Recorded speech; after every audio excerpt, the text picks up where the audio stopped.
Cuando cumplí 40 años, 40 años cumplí. A los 41 me encerraron en casa. A los 42 estaba encerrado en mí. Encerrado en mí, no por mí. No por mí, encerrado en mí. Pero a nadie le interesaba. Solo yo y mi gata, solo yo y mi casa.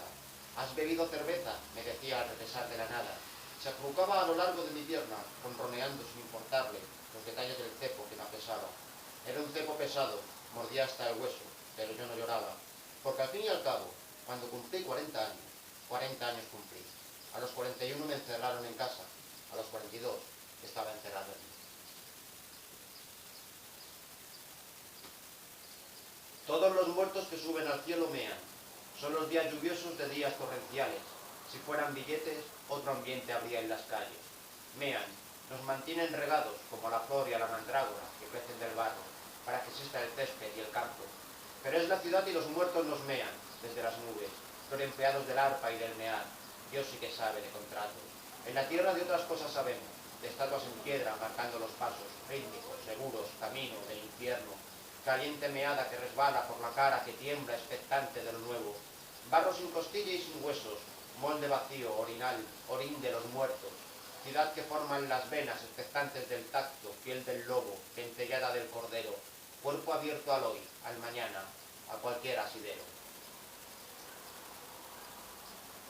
¿Y qué es el hombre sino la nada? ¿Y qué es la nada sin un concepto del hombre? Un concepto erróneo y falsificado, un ancla. Y el arqueólogo en el desierto, un viento. Y la arena y la roca, una estatua contra el tiempo. Hay hombres que quieren ser estatua, y hay hombres que quieren ser viento. Cuando el viento choca con la estatua, es la estatua la que golpea al viento. Y es el viento el que se parte, el que es retorcido y bifurcado, el que se voltea sin encontrarse así. Pero es la estatua la que un día se desgasta, se parte y cae al desierto.